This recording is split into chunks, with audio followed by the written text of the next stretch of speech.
중간에 말씀하신 것 중에 이제 제가 이제 질문이 하나 생겨서 사실 이제 저도 해결하지 못한 질문이긴 한데 아니 전무님도 어떻게 생각하시나 궁금해서 그러니까 이제 MMT 얘기하시면 이제 통화량이 늘어나는 게 이제 결국 이제 인플레이션에 대한 얘기 해주셨는데 그럼 저는 이제 늘 고민이 그거거든요. 쟤네들이 바보가 아니거든요. 연준이 바보가 아니에요. 그리고 미국 애들도 바보가 아니란 말이에요. 근데 돈을 말씀하신 대로 그렇게 막 돈을 퍼 부어줬잖아요. 도대체 쟤네들이 믿는 구석이 뭔가? 그게 너무 궁금해요. 네. 근데 제가 생각하기에는 신흥국인 것 같아. 아니 어떻게 또 열받는 얘기인데 자기네들 풀어서 자기네들은 괜찮은데 신흥국은 안 좋은 거죠. 그러니까 내가 이 정도 풀어도 전 세계적인 막 그 인플레이션 이런 거는 안 올 것 같다. 나는 믿는 구석이 있는 게 아닌가. 이게 좀 그런 생각이 좀 들거든요. 네. 이게 되게 중요한 얘기예요. 주식 투자를 하든 부동산을 투자를 하시든 지금 이현석 팀장이 질문한 그 내용에 대해서 사람들이 잘 모르고 있어요. 우리 이 팀장님도 되게 고민을 많이 했는데 그죠? 네. 지금 그 부분이 있잖아요. 우리 이승희 아나운서한테 제가 한번 질문할게요. 네. 우리나라는 반도체 강국, 조선 강국, 뭐 이제는 BTS까지. 네. 그죠? BTS 보유. 그럼 뭐 미국은 수출 1등이 어떤 제품이 미국은 수출 1등이에요? 글쎄요. 저는 왜 이 시점에 무기가 떠오르죠? 무기? 네. 무기. 로키드 마틴에서 만드는 무기. 네. 예, 무기도 맞아요. 근데 1등. 1등? 미국이 수출해서 뭘까요? 제일 돈을 많이 벌어오는 1등 제품. 한번 우리 그 시청자분들도 뭐죠? 여러분 뭘까요? 달러? 달러라고 하시네요. 그분도 책 들어야 되겠는데. 네. K님, 김수한무님이십니다. 어. 와, 시청자분들이 수준이 높으시거든요. 저희 인포맥스랑. 한번 보세요. 네. 미국이 1년에 중국, 한국, 일본, 독일 해가지고 엄청난 무역 수지 적자국이잖아요. 그죠? 네. 그 엄청난 적자라는 말은 우리나라로부터 핸드폰도 수입하고 자동차도 수입하면서 지네들은 달러를 수출하는 거예요. 엄청난 돈을 찍어냈죠. 미국이 인플레이션을 겁내지 않는 이유는 그 달러를 다 수출을 하니까. 그리고 우리는 그 달러를 벌어서 우리나라에서 우리나라 원화도 돈을 찍어내는데 계속 달러로 우리나라가 1년에 60조에서 100조 벌어요. 그래서 집값이 빠지겠어요. 금리 0.25% 올리는 거, 그 한국은행이 0.25% 올린 거 무슨 영향이에요? 그걸로 통화량이 주나요? 보통은 이제 우리가 흔히 생각할 때 수출하고 수입을 할 때 네. 우리는 이제 반도체를 수출하고 돈을 받는다고 생각하는데 전무님 말씀하신 게 다른 얘기인 거예요. 네. 이제 쟤네들은 이제 반도체를 수입하면서 달러를 수출한다는 거잖아요. 네. 지금. 그러니까요. 아, 그러네요. 엄청난 달러를 찍어내는데 거기에다가 또 하나 더 있어요. 98년 우리나라 IMF, 그 다음에 러시아 디폴트, 뭐 이런 사태를 겪으면서 걔네들이 요구하는 게 뭐죠? 너네들 외환 보유고가 얼마 정도 되니? 예, 우리나라 IMF 나기 전에 한 200억 불 정도 있다가 안 되겠네 돈 빼자 하니까 달러 없어지니까 디폴트 위기가 됐잖아요. 그러면서 요구하는 게 외환 보유고 얼마야? 지금 한 3천억 불 정도. 그 정도면 약간 뭐 마음에 안 들지만 그 정도는. 네. 중국 외환 보유고 얼마야? 그런 상황이에요. 그래서 그 엄청나게 찍어낸 달러를 마치 과거에는 이제 금을 갖고 있어야 되는데 그죠? 지금은 달러를 갖고 있게끔 기가 막히게 만들어놨어요. 와. 또 이런 얘기하면 제가 또 반미주의자처럼 보일 수가 있는데 저는 반미주의자는 아닙니다. 그러니까 이제 이런 거죠. 그러니까 달러를 가지고 있어야 된다고 저는 저의 편으로는 길들어졌다. 네. 전 세계에 있는 모든 나라가 라고 표현했는데 저는 이번에 정말 아주 결정적으로 길들어진 사태가 코로나인 것 같아요. 네. 코로나 사태가 터졌을 때 모든 투자자들이 다 알아버렸어. 결국은 달러는 들고 있어야 되는 거라는 걸. 왜냐하면 그때 모든 자산이 급락할 때도 달러는 올랐거든. 그러니까 그때 이제 사람들은 머릿속에 아주 강력하게 각인이 됐구나. 달러는 가지고 있어야 된다. 그렇죠. 그러니까 달러를 미국에 수출해주면 어이구 이거 웬 거야? 그러면서 받아가야 된다. 꼭꼭 챙겨놔야 된다. 이게 씁쓸하네요. 얘기를 하면서도 너무 씁쓸한 얘기지만 네, 그런 거 그래서 같네요. 뭐 어쩔 수 없어요. 지금 뭐 그런 시스템으로 만들어져 있기 때문에. 네. 그런데 우리가 이제 동물의 왕국 같은 데 보면 그 거대한 물소가 한 100마리 있는데 그 사자 4-5마리가 확 하면서 휘저어버리니까 결국 도망가 버리고 한 놈 잡아먹잖아요. 그죠? 근데 그 물소 100마리가 그냥 대열만 흩뜨리지 않고 딱 하고 있으면 사자가 못 이기죠. 그죠. 그렇죠. 못 이기는 것처럼 어. 사실 전 세계가 딱 약속을 해가지고 우리 가지고 있는 외환 보유고가 달러로만 들고 있는 게 아니라 미국 국채로 들고 있잖아요. 미국 국채 팔자. 미국 국채 팔고 그 대신 그 국채 팔고 금으로 사자 그냥 실물 자산을 사는 거죠. 그래서 실제로는 우리가 달러를 제가 그 저희 고객들 분들 중에도 제가 달러 한 2만 불이 있는데 이거는 어떻게 해야 되나요? 하면 제가 바로 얘기합니다. 그 달러로 당장 주식 사시라고 미국 주식. 네, 그걸로 원화로 바꿔서 한국 주식 사실 게 아니라 달러 가지고 계시면 그냥 달러로 그냥 미국 주식 사시고 제가 한 3천만 원 정도 은행 예금이 있는데 그 돈으로 당장 주식 사시라고 그러죠. 전무님, 저에게도 예수금이 있는데요. 네. 미국 주식 당장 사고 싶은데 계속 상승하고 있더라고요. 물론 최근 들어서 살짝 떨어지는 모습이긴 해서 저도 고민을 하고 있긴 한데 그래서 계속해서 상승하다 보니까 이거 거품 아니야라는 이야기를 제 주변에서도 많이 하거든요. 이런 건 좀 어떻게 보세요? 네, 좋은 질문이신데 미국 S&P 500이 이제 뭐 4,500까지도 갔는데 최근에 우리나라 주식 3,200이었을 때도 삼성전자는 7만 원, 7만 9천 원 뭐 이랬잖아요. 그래서 지수는 계속 거침없는 상승을 하고 있는 것처럼 보이지만 그 안에서도 보면 계속 그렇게 강하게 올란 주식이 있고 델타 변이 바이러스에 또 놀래가지고 또 확 밀린 주식도 있고 많아요. 그러면 작년을 들여다보면 멀리 과거 제가 작년에는 2009년 10년 얘기를 많이 했었죠. 지금은 오히려 작년을 보면 돼요. 작년에 코로나에 무서워가지고 사람들이 어떤 식으로 매매를 했는지 보면 처음에 4, 5, 6, 7, 8, 9 딱 6개월 동안 BBIG 성장 주만 갔잖아요. 왜냐하면 이 미국의 정부가 그렇게 돈을 퍼주지 않았으면 망했어야 되잖아요. 그거 안 망하게끔 그렇게 할 줄 몰랐으니까. 그래서 당연히 성장 그 위기 속에서도 성장이 나오는 주식만 사야 되는 거죠. 근데 지나고 봤더니 뭐야 안 망하네. 뭐 기업들한테 돈을 회사채까지 사주면서 돈을 쫙쫙 꽂아주니까 그러면 이 기업들이 살아남으면 나중에 다시 주가가 올라갈 것 같으니까 하면서 이제 나중에 작년 하반기에는 소위 말하는 컨택 주식부터 시클리컬 주식들이 쫙 치고 올라갔죠. 그렇죠. 그러면 올해 남은 기간 동안에 시장도 뭐 보면 뻔해요. 그래서 미국의 이제 컨택 주식들도 보면 다시 막 머리를 들면서 막 올라오잖아요. 올라오고 카카오나 네이버는 작년 9월, 10월 달 같은 그런 상황에서 이제 컨택 주식으로 또 넘어가기 직전에 이 변곡점에서 올해 3월 달에 나왔던 금소법이 다시 한번 이슈가 되면서 주가가 빠졌는데 아니 3월 달에 이슈가 됐는데 왜 지금 빠지냐고요. 3월 달에는 8만 원이었고 지금은 14만 원, 15만 원 했기 때문에 빠지는 거예요. 네, 그런 식으로 보면 지금의 주가는 이제는 컨택주가 약간 더 매력적일 수가 있기 때문에 그런 쪽에 주식을 사볼까 하는 마음이 되면서 이쪽 주식들이 좀 약해진 거고 그래서 이제 그 질문에 대한 답을 드리면 네. 미국 주식도 쳐다보면 전 섹터의 주식들이 다 전고점을 막 갱신하고 있는 건 아니라는 거죠.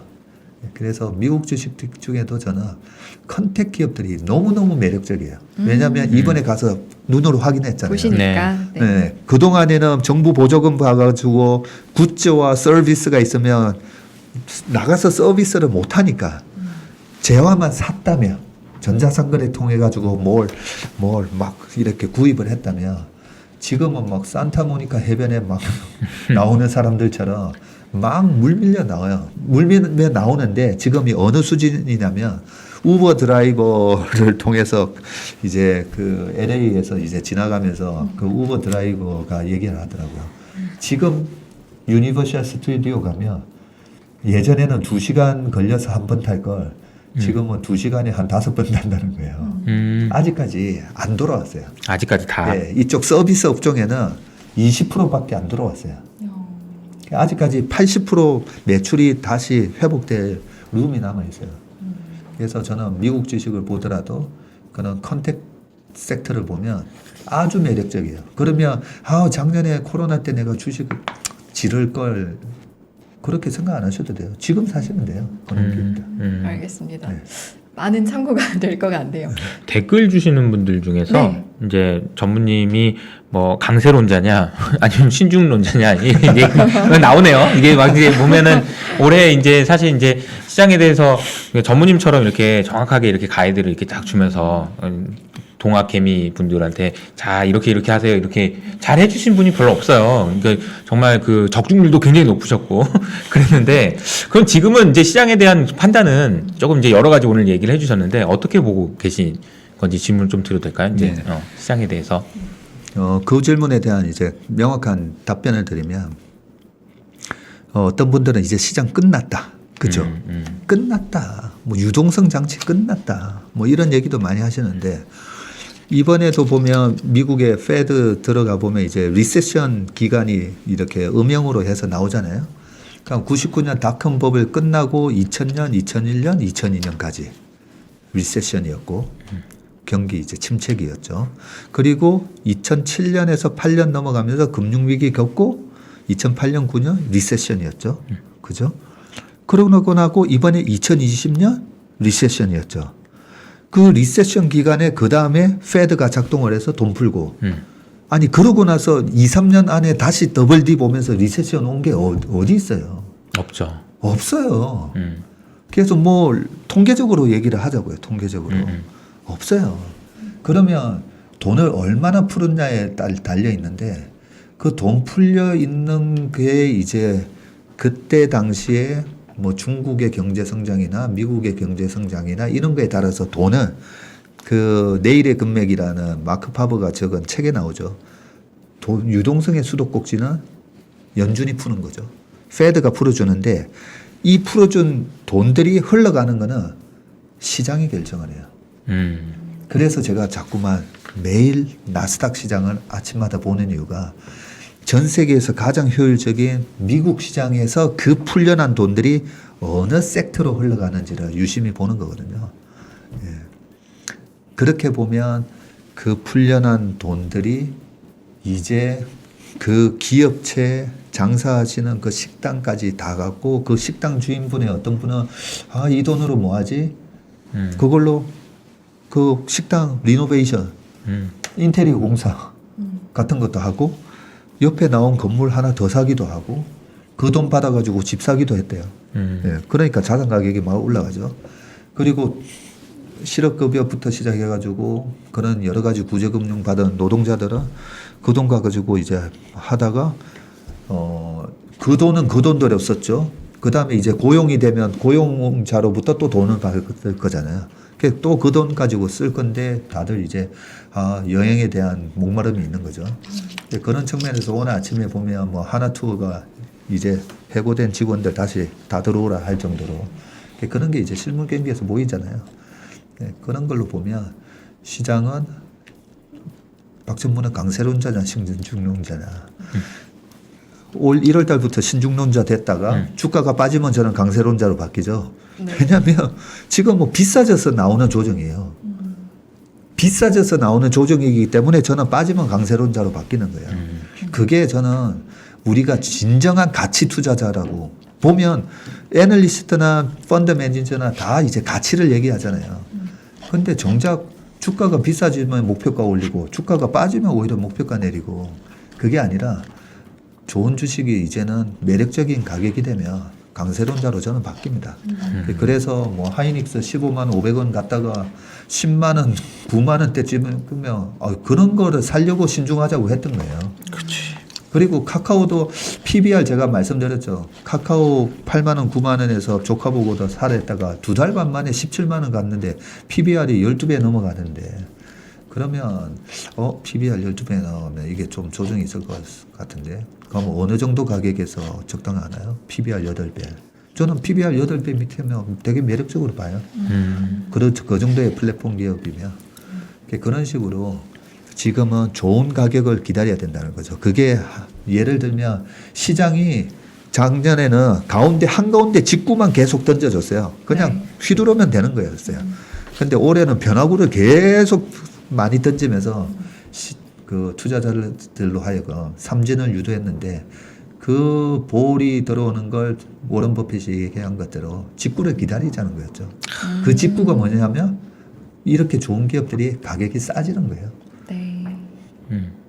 근데 참 너무 좋은 말씀이신 게 진짜 그렇죠. 이제 시장에 대한 이야기를 할 때 주가가 빠질 때 용기 내서 그러니까 끝나지 않았다면 그러니까 되게 먼저 이제 처음에 선수에 끝났냐 안 끝났냐 이게 중요한 것 같고 안 끝났으면 네. 빠지면 좋게 강세를 얘기하시는 게 맞는데 네. 저도 이제 하는 입장에서 항상 힘들어요. 빠지면 무섭고 네. 오르면 또 더 오르갈 것 같고 막 맞아요. 해서 이제 되게 어려운 건데 전무님처럼 참 이렇게 오랜 경험과 그러니까 고민이 있으니까 가능한 게 아닌가 그런 생각도 좀 드네요. 네. 지금의 장을 보시면서 이제 어떤 분들은 슬럼프다 이런 분들도 있을 수 있을 것 같아요. 그런데 전무님 책을 보니까 아주 또 매력적인 그런 제목이 슬럼프를 극복하는 3가지 원칙이라고 이제 네. 좀 써놓으셨던데 전무님만큼 많은 이런 투자에 있어서 경험을 가지시고 또 슬럼프를 겪으신 뒤에 세우신 원칙이라고 하면 어떤 내용일지 좀 사실은 굉장히 궁금하거든요.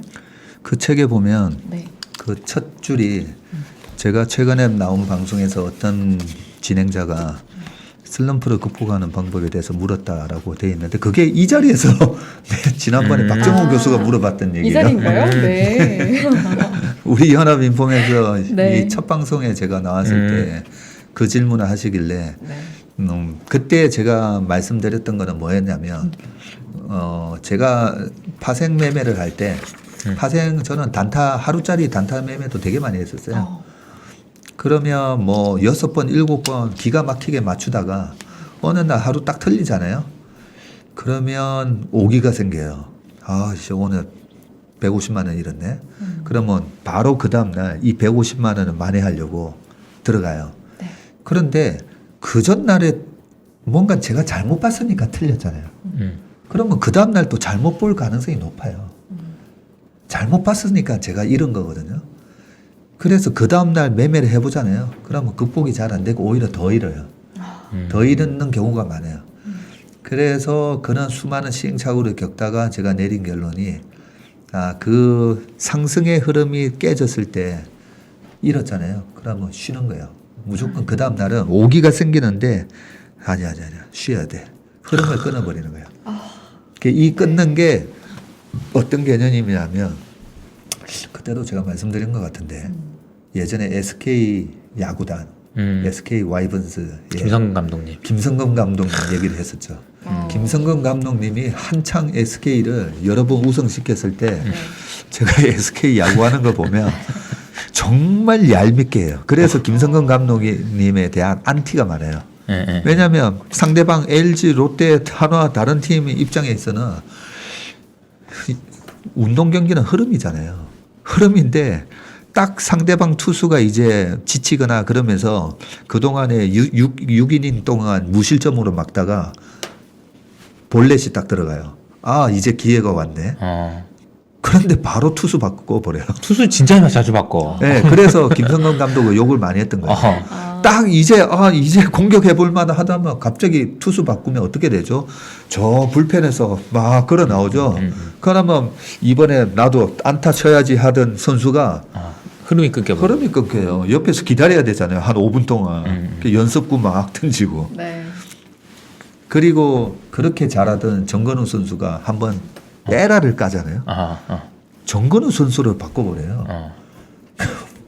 이루수 정건우 선수를 바꾸면서 거기서 또 흐름이 깨져요. 그래서 철저하게 저분은 진짜 승부사다. 내 흐름이 깨질 때는 끊어버리고 한창 잘 될 때는 몰아서 그냥 공격해버리고 주식도 똑같아요.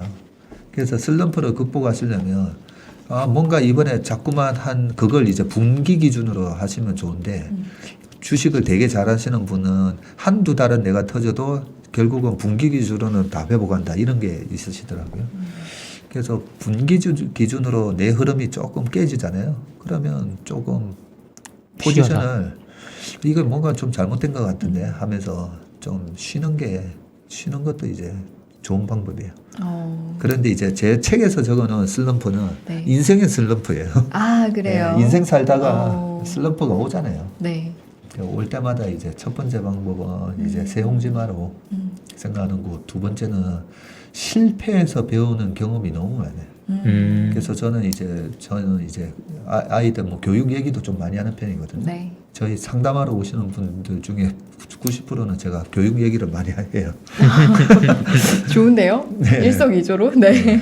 그럼 이제 교육 얘기할 때 이제 항상 하는 게, 우리 부모는 애들이 실수를 할까봐 아니야 그렇게 하지 말고 이렇게 해라 뭐 하면서 실수 없이, 그죠? 좋은 대학 가고 실수 없이 좋은 직장 들어갈 때까지 부모가 이래 가이드를 해주려고 하잖아요. 굉장히 안 좋은 거예요. 실패를 안 해보고 그냥 사회로 바로 직결된다? 너무 저는 끔찍해요. 네. 그런 것처럼 우리가 투자를 하면서도 보면 실패를 한 거에서 교훈을 얻으시면 돼요. 교훈을. 그러면 이번에 삼성전자를 9만 원에 샀던, 카카오를 16만 원에 샀던, 우리가 내가 왜 이 가격에서는 왜 카카오는 12만 원이 깨졌지? 한번 생각해 보는 거예요. 성장주도 카카오가 4년 전에 이익이 한 700억 나다가 지금 올해 8천억 예상이거든요. 그 정도로 엄청난 고성장을 하는 건 맞아요. 그 다음에 이 이익이 올해, 내년, 내후년에도 그 정도로 계속 고성장을 하는지 뭐 이런 거 여러 가지 한번 생각해 보시고, 그리고 이번에 삼성전자 하이닉스는 또 깨달은 게 있잖아요. 네. 제가 이제 뭐 좀 설명을 드렸지만 삼성전자 하이닉스는 철저하게 사이클 산업이라는 거죠. 반도체는. 그러면 사이클 산업은 어떻게 매매해야 되느냐? 이익이 제일 잘 나왔던 2011년, 15년, 18년도에 하이닉스가 과거 12년 동안에 딱 3번 마이너스 났는데 이익이 제일 많이 나왔을 때 마이너스 났어요. 그리고 오히려 2019년도에 하이닉스 이익이 마이너스 87% 나왔을 때는 주가가 55% 오르고. 사이클 기업은 이래서 이익이 안 나올 때 사서 이익이 많이 나오는 저퍼에 팔라고 하는구나. 그렇게 이번에 교훈으로 삼으시면 돼요. 앞으로 주식은 계속 열려요. 계속 열리고, 너무나 다행스러운 점은 우리나라 우리 투자자분들은 최근에 수많은 이런 경제 유튜브를 통해서 너무나 많이 스마트해지셨어요. 그런데 제가 미국이나 미국 가서도 제가 주식 얘기 좀 해보거든요. 미국 사람들하고 해보면 정말 이 사람들 정말 모르구나. 네, 그래서 우리가 미국 주식 가가지고 돈 벌 기회라든지 이런 기회들이 앞으로도 무궁무진하게 많은 것 같아요. 네. 그래서 이번에 어쨌든 슬럼프는 좀 실패를 하셨어도 이번 교훈을 바탕으로 내가 앞으로 투자해서 잘 벌 수 있겠다. 그런 교훈으로 삼으시기 바랍니다. 알겠습니다. 질문이 이제 두서없이 좀 왔다 갔다 하는 경향이 좀 있긴 한데, 또 이제 얘기하다 보니까 네. 전무님이 이제 저한테 이제 사인해 주시면서 함께 금융 강국 만들어 갑시다 이렇게 써주셨고, 이제 금융 강국을 꿈꾼다 이런 말씀을 해주시고, 동학 개미로 이렇게 새롭게 주식 투자하신 분들한테 굉장히 조언을 많이 주시고 있는데, 저는 이제 이런 생각이 들어요. 작년부터 이제 어쨌든 우리 시장에 들어오셔서 주식 투자를 하시는 분들이 왜 주식시장으로 들어왔을까라고 생각을 해보면, 제가 얼마 전에 이제 읽었던 찰리 먼거의 표현 중에 능력 범위라는 표현이 있거든요. 그러니까 이 찰리 먼거가 얘기했던 그 능력 범위라는 거는, 야, 네가 이만큼 알면 그 안에서만 투자해. 모르는 건 하지 마라는 얘기인데, 이 능력 범위라는 거를 지금 우리 동학개미에 적용을 해보면은, 지금 우리는 유튜브나 이런 것들 통해서 우리나라에 있는 투자자들의 능력 범위가 지금 엄청나게 빠른, 세상에서 유례가 없을 정도로 빠르게 성장하고 있는 거거든요. 그러니까 옛날 같았으면은 이 종목이 뭔지도 몰라서 당연히 못 샀을 것을 이제는 아니까 사는 거거든요. 그러니까 옛날에는 모르고 사던 종목들이 알고 사는 종목들이 늘어나고, 이런 현상들이 늘어나면 늘어날수록 저는 제가 이제 꿈꾸는 금융 강국 혹은 이제 그런 동학개미들이 결과적으로 이렇게 들어오셔서 승리하는 것은 시장에 좋은 영향력을 주고 과거처럼 개인 투자자들이 뭐 샀다 팔았다가 아니고 장기 투자를 하는 그런 문화가 만들어지고 그리고 심지어는 조금 더 나아가면 제가 지난번에 삼성전자 막 얘기도 했지만 네. 그 회사의 주주가 돼서 주주로서의 목소리를 내는 사람들이 늘어나고 이런 것들이 되면 저는 너무 좋을 것 같거든요. 근데 그런 이제 이건 저의 생각이고 이제 박 전무님도 이런 게 박 전무님께서 꿈꾸시는 금융 강국 이게 어떤 건지 그리고 이제 이 네. 지금 들으시는 분들한테 해주시고 싶은 말씀이 있으실 것 같다는 생각이 들어서 네. 아주 뿌듯합니다. 우리 한번 보세요. 우리가 수출하고 수입, 우리나라에는 기름 한 방울 안 나니까. 그래서 그동안에 정말 기름 그렇게 비싼 돈 주고 수입해 와가지고 기름이 100불 정도 하면 우리나라가 한 100조 정도 수입한다고 보시면 돼요. 러프하게. 지금 한 60, 70불 하니까 60조, 70조 수입한다고 보면 되고. 그렇게 수입을 하고 자동차랑 반도체 팔아가지고 그 무역 수지를 그래도 60조에서 많이 벌 때 100조 이렇게 버는 거예요. 버는데 우리 작년에 테슬라 주식 제일 많이 샀다 했죠. 네. 테슬라 주식 5조 사가지고 한 3배 올랐다고 보자고요. 15조 벌었어요. 테슬라 주식 하나 사가지고 15조 버는 거예요. 그게 우리가 금융강국이 돼야 되는 이유고요. 98년도에 못 모르고 채권자, 채무자 입장에서 채권자가 제일 두려워하는 건 뭘까요? 돈을 빌려줬어요. 제가 이효석 팀장한테 돈 1,000만 원 빌려줬는데 제가 이제 돈이 필요해요. 근데 제일 무서운 게 뭐예요? 배째라지. 배째라예요. 근데 우리는 너무 착한 민족이라서 어떻게 하면 돈을 갚아드릴 수 있어요? 환율 어떻게 하고 우리나라의 돈의 가치를 반토막 냈던 거죠. 환율 하고 금리 30% 그때 삼성전기 회사채가 36%였어요. 뭐 36%라는 말은 거죠. 우리나라 채권 우량한 기업의 채권 가격 똥값 만들고 그렇게 해가지고 해달라는 거 다 해줬더니 완전히 최헐값에 우리나라 자산을 싹 가져갈 수 있게끔 만들어준 거잖아요. 몰랐으니까. 우리 몰랐으니까 처음 당해봤으니까. 처음 당해봤으니까 몰랐으니까 당연히 그럴 수는 있는데 2번, 3번 당하면 안 되잖아요. 그렇죠. 예. 그런데 다행히 이번에 그래도 한 3분의 1 복수한 것 같아요. 작년에 누가 팔았어요? 외국인이 팔았잖아요. 그렇죠. 예, 외국인이 연락이 팔았어요. 델타 변이 바이러스 나오기 전부터 해가지고 코로나 바이러스에 놀래가지고 걔네들이 그렇게 팔은 걸 우리가 많이 이제 샀고 솔직히 카카오 같은 거 네이버 외국인이 58%예요. 예. 그래서 좀 더 뭐 정부에서 좀 더 괴롭혔으면 좋겠어요. 외국인들 나가게. 외국인 좀 더 팔게. 네. 예, 더 팔게. 우리나라에서 소상공인 그렇게 해가지고 그렇게 해서 돈 벌어서 네이버의 대주주가 누굽니까? 58%가 외국인이에요. 예, 그렇기 때문에 그래서 최근에 뭐 외국인들 좀 카카오 좀 팔고 해서 저는 되게 우리 개인분들이 사셨더라고요. 또 보니까 잘 사셨어요. 저는 솔직하게 여기서 그냥 말씀드릴게요. 잘 사셨어요. 듣고 싶었던 말씀을 개인적으로 들은 것 같은 느낌도 드는데요. 네. 그래서 우리나라의 그런 이런 우량한 기업들 우리가 지분 많이 확보하고 그 다음에 보니까 우리나라가 지금은 그 존니 대표님부터 말씀을 잘 해주셔가지고 금융 문맹에서 전 세계 최고의 금융 강국이 저는 거의 된 것 같아요. 거의 된 것 같아요 지금. 왜냐하면 이런 집단 지성이 나오는 수 있는 나라가 없어요. 제가 보니까. 정말 진짜 놀라운 수준이에요. 뭐 일본에서 지금 이러고 있어요. 미국에서도 찾아봐도 없어요.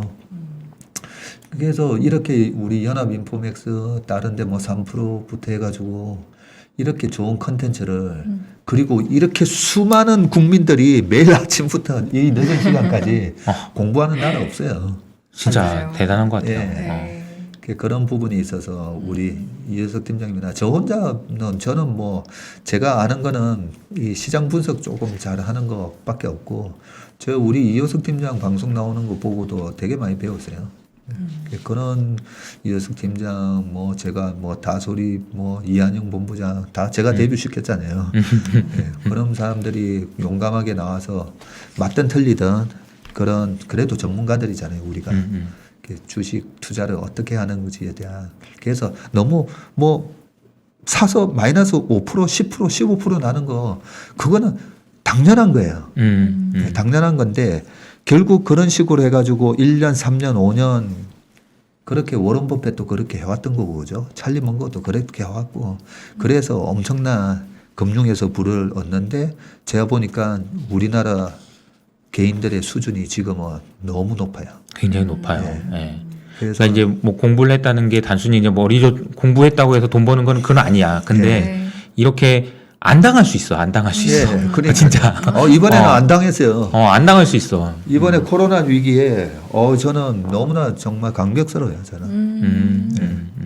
그래서 저도 이제 개인적으로 이제 이호석 아카데미 채널 운영하면서 네. 채널 분들한테 자꾸 얘기하는 게 저희 채널의 목표는 우리나라에 있는 동학 개미들이 와타나베 부인 이기는 겁니다. 그렇죠. 진짜로. 아니, 그러니까 미국, 일본에 있는 그런 투자자들이 해외 나가서 돈 벌어오고 그런 거 좋은데 채권 사가지고 벌어오는 거 외환해가지고 버는 거잖아. 근데 그런 다르게 우리는 해외 나가서 돈 벌어오자 우리도 더 벌어올 수 있는 역량이 충분히 돼요. 우리가 집단 지성을 통해서 네네. 이런 게 그런 생각이 들어서 너무 좀 좋은 말씀 해주신 것 같아서 그쵸. 너무 감사합니다. 네. 진짜. 아니 개인이 열심히 공부를 하기도 하고 있기도 하지만 또 전무님이 계시고 그럼요. 팀장님이 계시기 때문에 공부를 해서 또 더 많이 알 수 있고 이런 기회가 생기는 것 같습니다. 네. 그래서 이제 마지막으로 하반기 투자 전략에 대해서 다시 여쭤보고 싶은데 전 이거랑 좀 연결짓고 싶은 게 책에서 바람 불 때 연날리고 물 들어올 때 배 띄어라 이런 말씀 하셨잖아요. 지금 하반기 전략 세울 때도 이런 부분들을 저희가 적용해서 좀 해볼 수 있을까요? 네. 이제 바람이 작년에는 뭐 아까 말씀드린 대로 뭐 야구로 따지면 계속 상대방 투수가 계속 그냥 한가운데 직구만 계속 던져준 거예요. 네, 던져준 거고. 실적 장세는 제가 실력 장세라고 한번 얘기했어요. 실력 있는 사람만 돈 버는 장세예요. 네. 그래서 주식 시장에 우리가 착각하고 있는 게 실적이 좋아지는 실적 장세에 주식으로 돈을 벌 수가 있고 작년처럼 경기가 망가졌을 때는 오히려 주식에서 빠져나와서 도망가 있어야 된다라고 잘못 알고 있는데 제일 돈 벌기 좋은 상황은 작년처럼 경기가 망가져서 주가가 싸졌는데 페드가 돈을 부어줬을 때 그때가 돈 벌기 제일 좋은 장이에요. 그냥 아무거나 사도 올라가니까. 네, 근데 지금은 이제 그런 강풍이 지나갔고요. 지금은 상대가 시장이 볼을 던지는지 스트라이크를 던지는지 가려서 이제 투자해야 된다는 거죠. 가려서 투자를 해야 되는데 이런 모호한 얘기보다 내년 내후년까지 보면서 지금은 어떻게 해야 되냐면 두 가지를 말씀드릴게요. 책에도 제가 적어놨지만 네. 성장주를 사는 거와 그 다음에 사이클 기업을 사는 거. 두 가지 방법이 있어요. 이 쇠퇴하는 기업은 아예 쳐다보면 안 되는 거고요. 그러면 성장주를 사는데 성장주도 언제든지 30% 빠진다 했잖아요. 30% 빠지면 그냥 그때부터는 시장과 무관하게 저는 매수 들어갑니다. 그냥 들어가고 사이클 기업은 사이클이 반도체 사이클은 어느 정도 주기로 움직이고 그 다음에 화학하고 철강의 사이클은 어느 정도로 움직이는지 그런 걸 보면서 이제 투자하면 되는데 네. 2011년, 12년, 13년도에 화학, 철강 그 다음에 산업재가 박살났다고 해서 이번에도 박살나지 않을까 저도 공부를 해봤더니 이번에는 다르더라고요. 예, 그때는 이제 2004, 5, 6, 7, 8년도에 중국의 모멘텀 때문에 과잉 소비가 있었고 과잉 투자가 있었어요. 그 과잉 소비와 과잉 투자로 인해서 원자재에 대한 거품이 있었던 거고요. 그 거품이 이제 2012, 13, 14, 15 깨지면서 산업재 원자재 박살이 났었는데 이번에는 그런 거품이 없었어요. 거품이 없어서 포스코나 롯데카메칼 같은 주식들은 이런 파동을 그리면서 옆으로 계속 움직이겠구나. 그러면 이제 빠지면 사고 올라가면 파는 매매를 하면 될 것 같고요. 네. 성장주 같은 경우에는 내년 내후년까지도 계속 우상향의 기울기는 유지를 한다고 봅니다.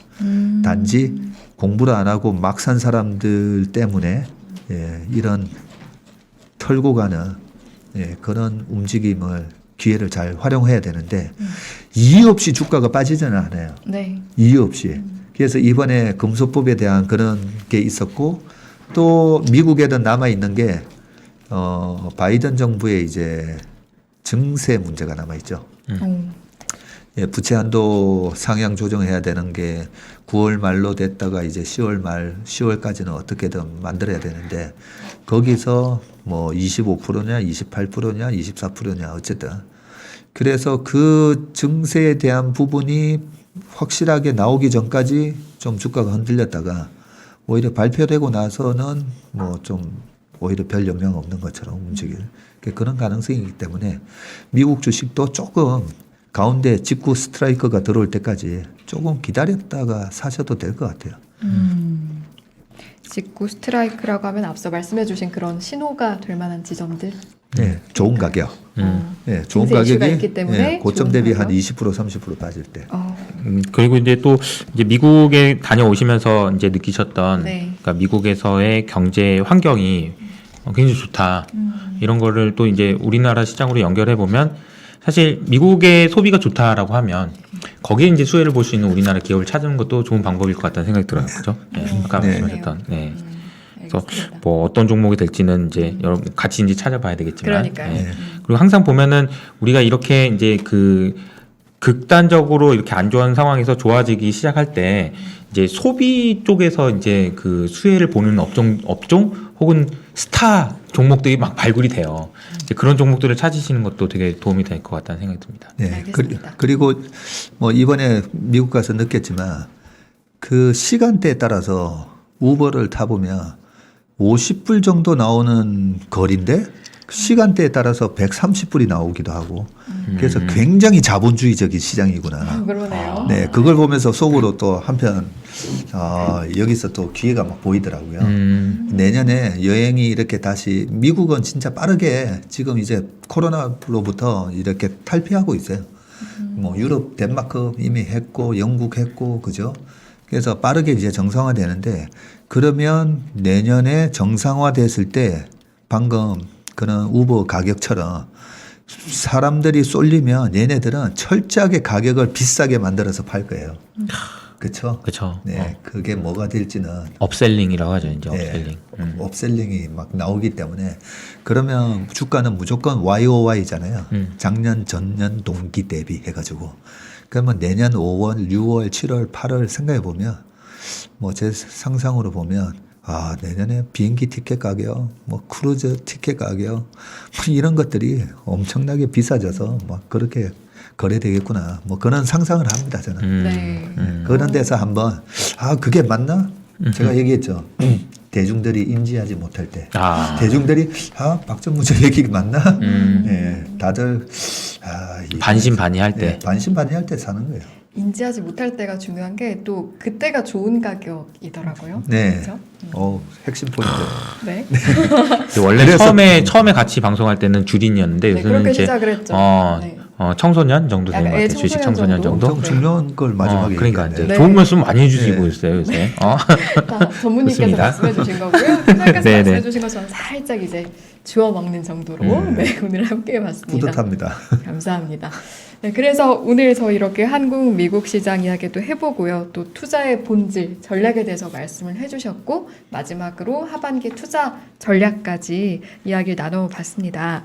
정말 마지막으로 투자의 본질, 저희 처음에도 어떻게 본질에 대해서 보신지 말씀해 주셨지만 어떤 정수가 될 만한 마지막으로 남기실 말씀이 있다면 우리 시청자분들께 인사 겸 한 말씀 남겨주실 수 있을까요? 왜냐면 이게 네. 이제 그 보시는 분들이 점점 늘어나가지고 처음에 한 2,000명 정도 계시지만 거의 한 5,000분 가까이 계세요. 네네. 그러니까 이제 마지막까지 더 좋은 말씀 없나 끝까지 들으시는 것 같아. 네. 그래서 그 지금까지 들어주신 분들한테 한번 얘기해 주시면 좋을 것 같습니다. 아니면 그냥 인포맥스 라이브 시청자 여러분들께 그냥 간단한 인사 말씀 해주셔도 되고요.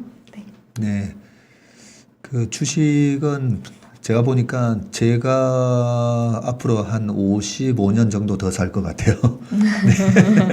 네. 그 계산된 숫자입니까? 과학적으로? 네. 아니 계속 평균 수명이 계속 늘어나니까. 하고 있으니까. 늘어나니까 앞으로도 제가 50년 뒤면 평균 수명이 한 105세, 110세 될 것 같은데 아, 예, 저는 그 생각하면 아직까지도 그동안에 한 20년 최근에 이제 주식가 뒤에 사람이 보인다 했잖아요. 네. 자꾸 깨달아가면서 그러면 앞으로 와 50년 동안에 투자해가지고 돈을 벌 생각을 하면 너무 마음이 막 기뻐요.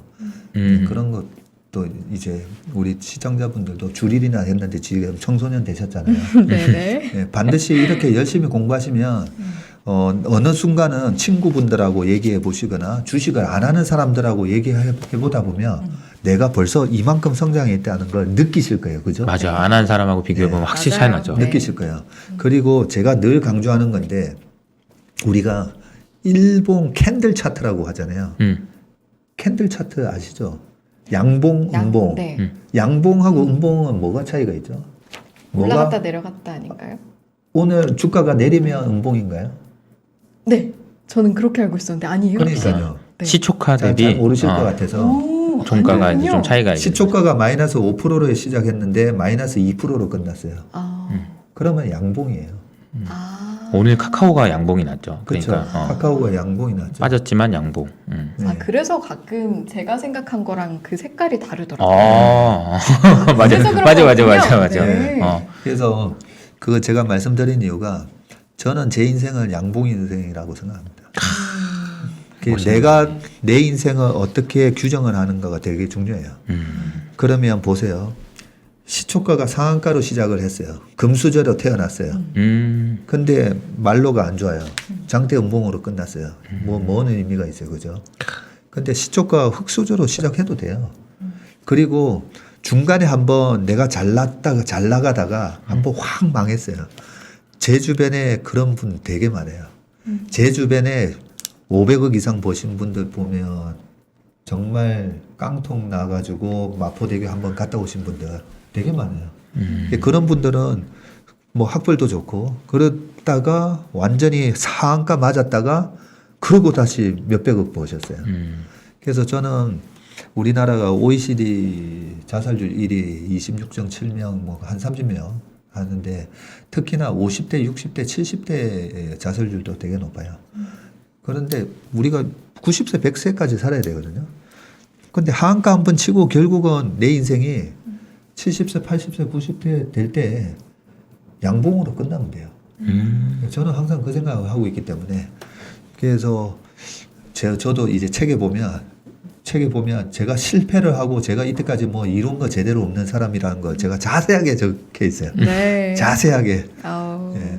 그러다가 어쩌다가 이제 작년 코로나 위기에 올해 이제 상한가 한번 친 거고 또 언제 또 마이너스 또 이렇게 굴곡이 있을지 모르지만 항상 그 내 계좌는 지금 단기적으로 한두 달 마이너스 났다고 너무 상심해 하지 마시고요. 3년, 5년, 10년으로 봤을 때 내 계좌는 결국은 양봉으로 끝난다.